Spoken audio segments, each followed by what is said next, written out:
Como base para el servicio divino tomaremos la palabra que está en los Hechos, capítulo 19, versículos 3 y 4. Entonces dijo: ¿en qué pues fuisteis bautizados? Ellos dijeron: en el bautismo de Juan. Dijo Pablo: Juan bautizó con bautismo de arrepentimiento, diciendo al pueblo que creyesen en aquel que vendrá después de él, esto es, en Jesucristo. Muy amada comunidad, mis amadas hermanas y hermanos en el Señor, en primer lugar, decirles que agradezco a Dios profundamente de corazón de poder compartir esta tarde junto a ustedes y deseo que cada una de nuestras almas pueda sentirse muy, pero muy cordialmente bienvenida en este lugar que se transforma en santo, que esa bienvenida pueda entonces ser recibida por cada una de nuestras almas, hermanos, de corazón. Y en esa bienvenida y en el envío recibido también traigo el corazón de nuestro apóstol mayor, de nuestro apóstol de distrito, el ayudante apóstol de distrito, y de cada uno de los apóstoles y hermanos de los 6 países en los cuales me toca activar. Así que reciban para ustedes el corazón de todos ellos. Y el coro nos ha hecho un recordatorio. Reina Dios en nuestra vida.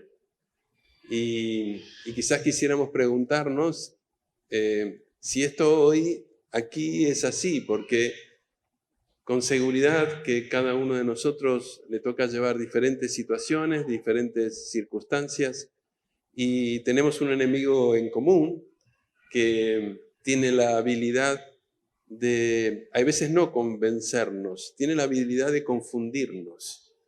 Y entonces comienza a obnubilar poco a poco nuestra visión espiritual y comienza a desplazar el sentimiento de confianza que queremos colocar en Dios por preocupaciones y temores. Y en definitiva, cuando uno tiene temor de algo, que algo ocurra, es porque cree que va a ocurrir aquello que uno no desea. Y comienza a poner el corazón en eso y comenzamos a desplazar nuestra fe en Dios, aquel que debería reinar en nuestro corazón, por la fe en que va a ocurrir aquello que no esperamos. Y entonces se transforma aquella preocupación, aquel temor en un Dios, nos paraliza, pero el Dios que reina en nuestro corazón no es nuestro Padre. Por eso queremos volver al llamado que nos ha hecho el coro, dejar que Dios pueda ser el que reine en nuestro corazón, porque Dios desea que cada uno de nosotros, Dios desea que todos los hombres puedan ser salvos, que cada ser humano pueda ser salvo. Y en ese camino de salvación un día Él nos llamó a cada uno de nosotros.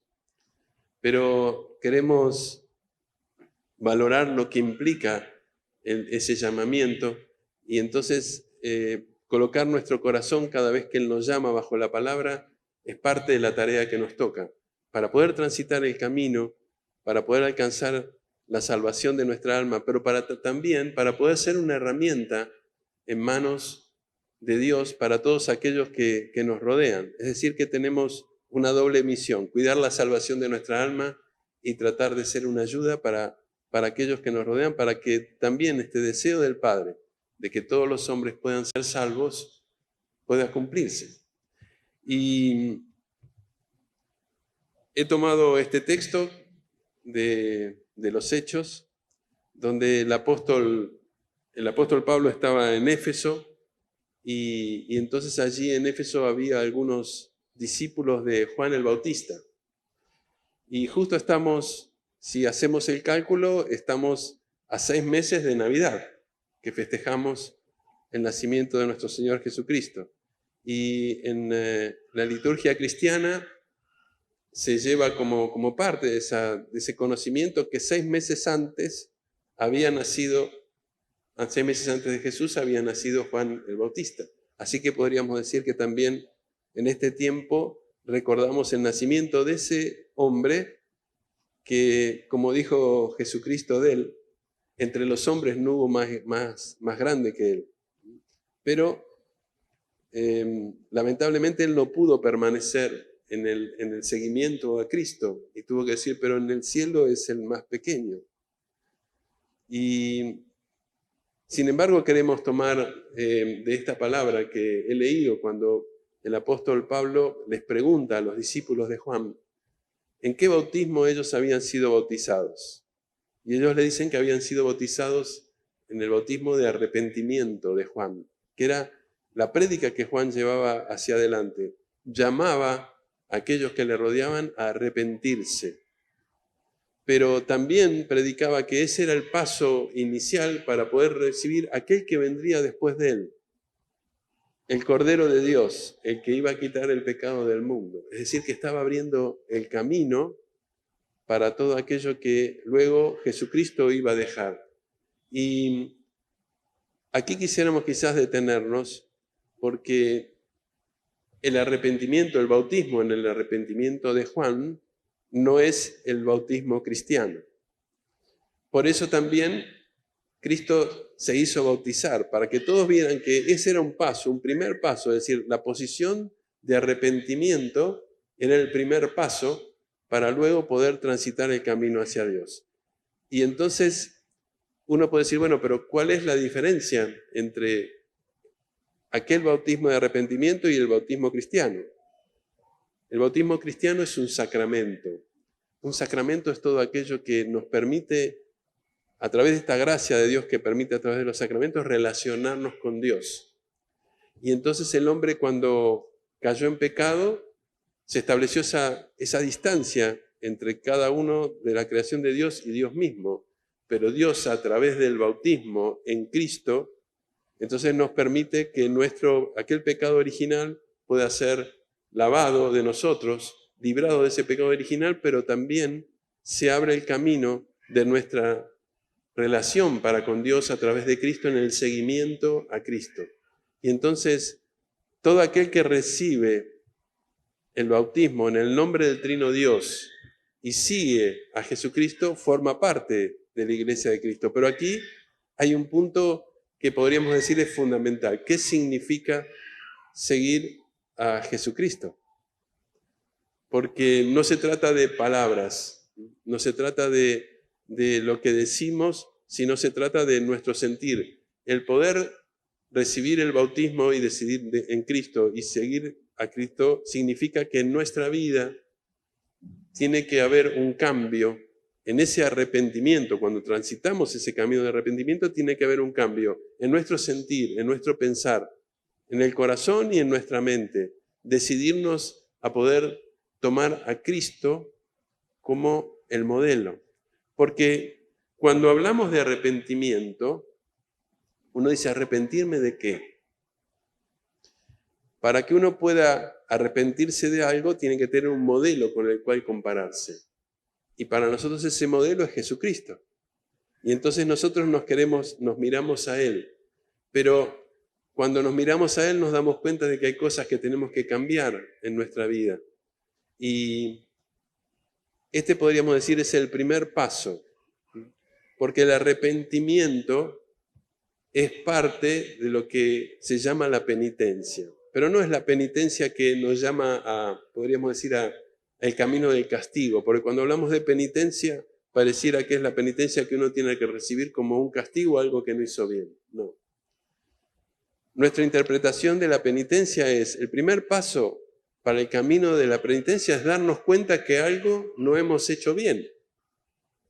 Y esto es algo fundamental en nuestra vida porque ir de la vieja criatura a la nueva criatura implica primero entender las diferencias. ¿Qué debo cambiar en mi vida? ¿Qué es lo que Dios desea que cambie? ¿Hacia dónde debo mirar? Y entonces nos miramos a Cristo y ahí encontramos que hay cosas que debemos cambiar en nuestra vida. Darse cuenta es el primer paso.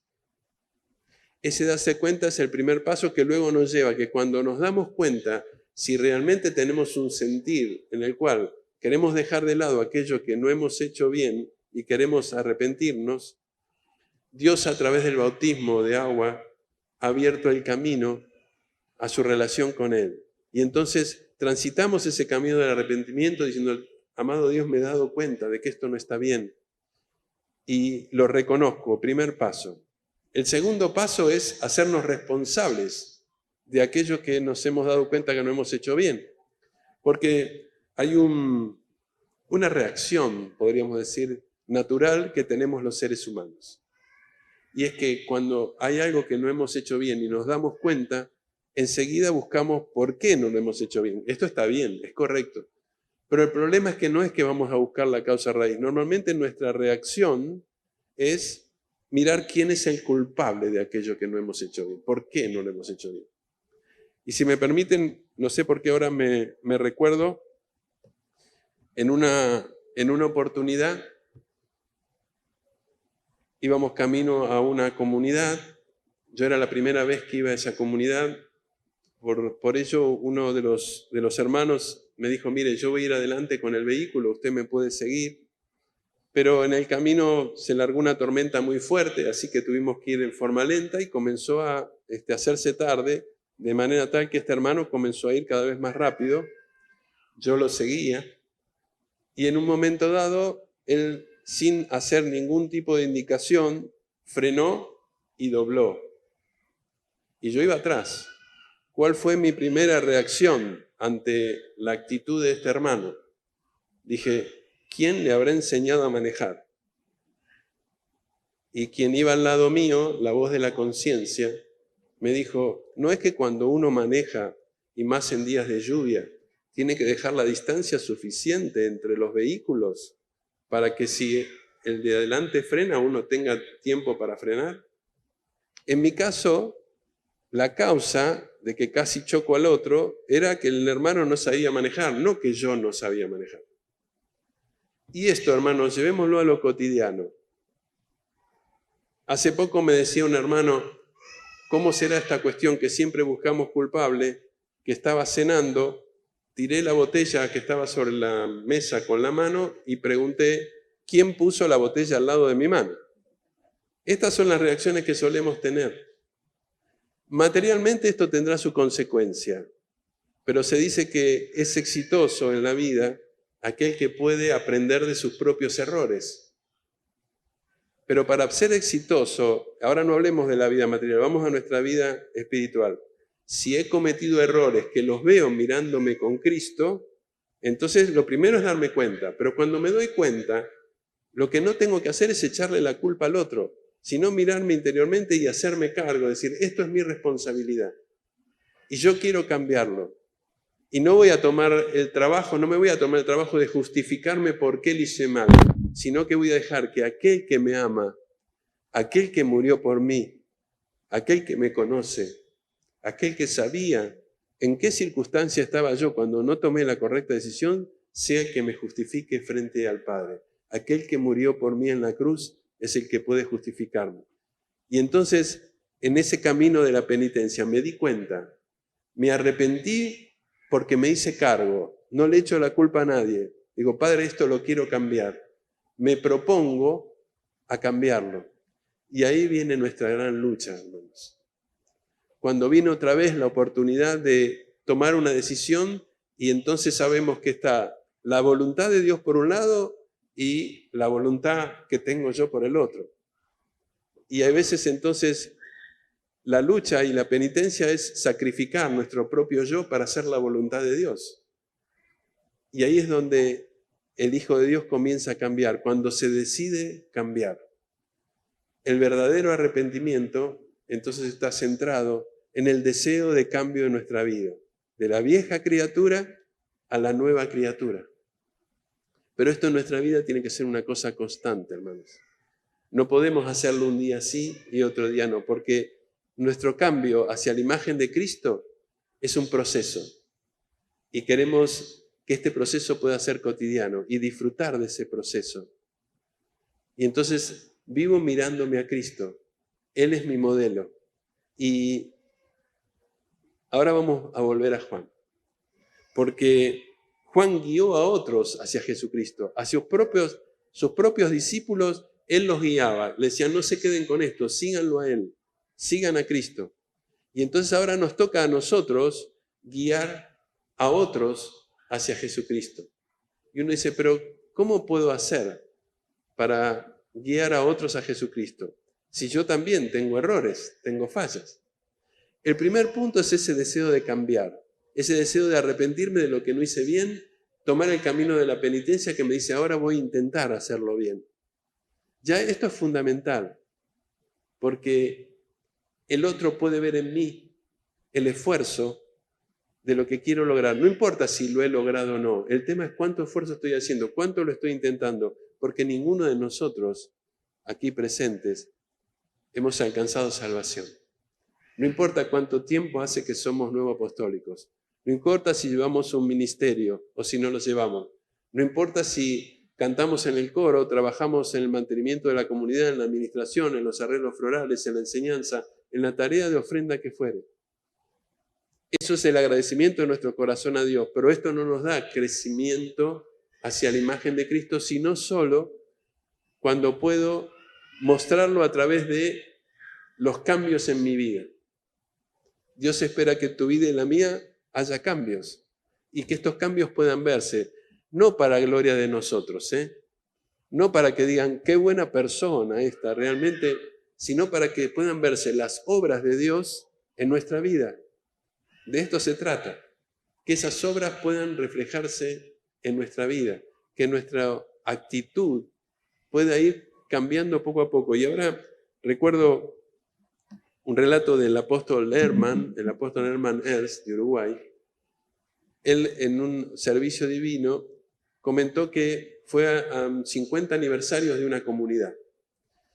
Y entonces, luego de la comunidad pudieron reunirse con los hermanos, conversaba con 2 hermanas mayores, y una de ellas, muy orgullosa, le dice, mire, queríamos contarle que hace 50 años, cuando la comunidad se inauguró, nosotros recibimos el don del Espíritu Santo. Fuimos selladas el día de la inauguración de la comunidad y llevamos 50 años como hijas de Dios. Eso lo habló una de ellas.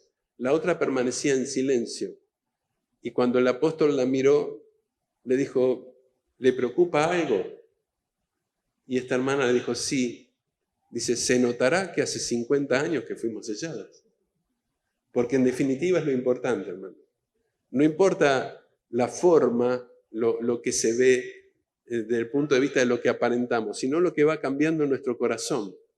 Y si entonces podemos ir cambiando al sentir de Cristo, a la imagen de Cristo, a cómo Él piensa, a cómo Él viviría en nuestra vida, entonces estamos siguiendo el camino de la guía. Y uno dice, miren, tenemos ahora en poco tiempo el servicio divino en ayuda a los amados difuntos. Y a veces decimos, ¿cómo podremos ayudar? Oramos por ellos.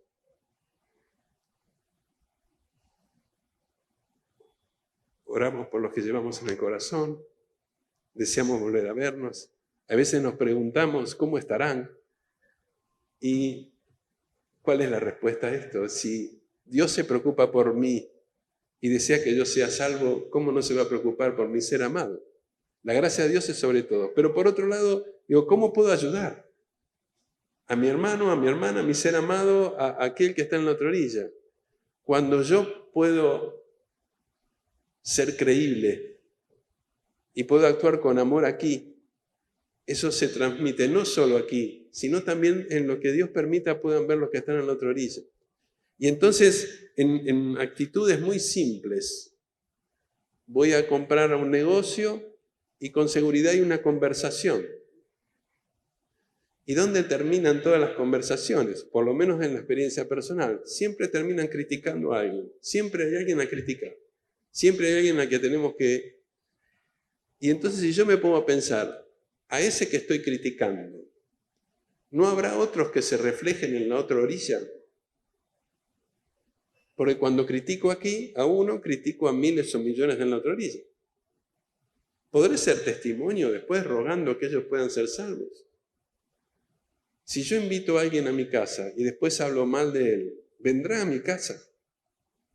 Y entonces son pequeñas cosas de lo cotidiano. Pero por el otro lado, cuando lucho por alcanzar la imagen de Cristo, cuando no importa si logré vencer o no, pero si lucho y lo deseo y soy creíble en mi lucha, y todo lo que puedo brindar lo brindo con amor desde el corazón, cuando lo hago aquí, muchos lo podrán ver en la otra orilla y esto también será testimonio. Y entonces Dios desea y nos ha llamado para que podamos guiar, así como Juan el Bautista, a muchos en el camino de la fe.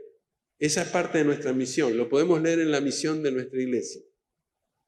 Y nos toca a cada uno de nosotros transitar el camino de la imagen de Cristo.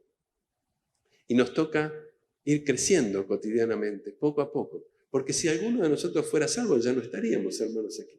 Estamos todos igual. En un ratito vamos a participar del perdón y la comunión con Cristo. Quiere decir que frente a Dios estamos todos igual. Pero Dios nos ha llamado a poder ser guía para otros. Y uno dice, ¿cómo puedo hacer para poco a poco alcanzar la imagen de Cristo? Cuando tengo que tomar una decisión, si me preguntara, en este momento, Cristo, ¿cómo hubiera decidido? ¿Cómo hubiera sentido? ¿Cómo hubiera pensado? ¿Cómo hubiera obrado? Es el camino más fácil para conocer la decisión correcta. El problema es que a veces esa posición de Cristo no coincide con nuestro sentir en el corazón. Y ahí viene la lucha interior. Crucificar a la vieja criatura. Luchar por vencernos a nosotros mismos. Y entonces, este es el sentir que Dios espera. Que podamos ser almas que luchan, que van a alcanzar la victoria, a pesar que hay veces pareciera que nuestra lucha no está en el buen camino, que no vamos ganando. Tenemos aquel que nos ayuda, nuestro Padre, nuestro Dios. Tenemos el mejor modelo, nuestro Señor Jesucristo. Y entonces queremos disponernos a cambiar, a arrepentirnos, disponernos a tomar a Jesucristo como modelo, preguntarnos cotidianamente cómo lo estoy haciendo, intentar ayudar a quienes nos rodean en lo cotidiano. Y entonces transitaremos el camino seguro, el camino que nos lleva hacia el día del Señor.